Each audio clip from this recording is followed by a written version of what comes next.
باللہ من الشیطان الرجیم بسم اللہ الرحمن الرحیم۔ بخاری شریف جلد اول حدیث نمبر 414۔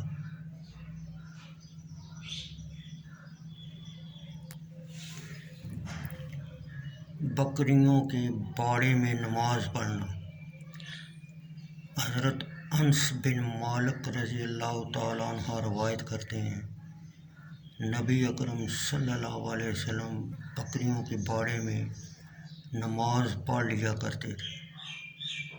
شعبہ بن حجاج حدیث کے ایک راوی کہتے ہیں، پھر میں نے اسے اپنے شیخ ابو القیع یعنی یزید بن حمید سے اس کے بعد سنا۔ فرماتے ہیں رسول اللہ صلی اللہ علیہ وسلم مسجد نبوی کی تعمیر سے قبل بکریوں کے باڑے میں نماز پڑھتے تھے۔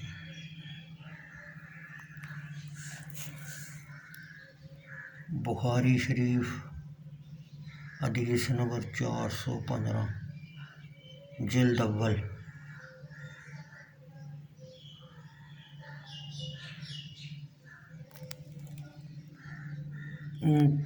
اونٹوں کے باندھنے کی جگہ میں نماز پڑھنا۔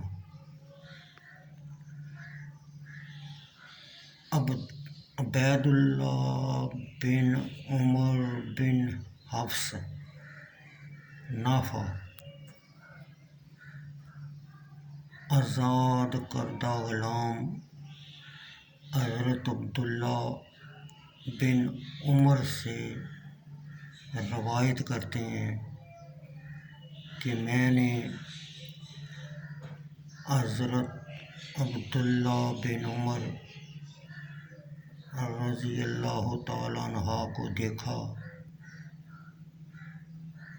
وہ اپنے اونٹ کی طرف منہ کر کے نماز پڑھ رہے تھے، اور حضرت ابن عمر رضی اللہ تعالیٰ عنہ نے فرمایا، میں نے نبی اکرم صلی اللہ علیہ وسلم کو ایسا کرتے ہوئے دیکھا ہے۔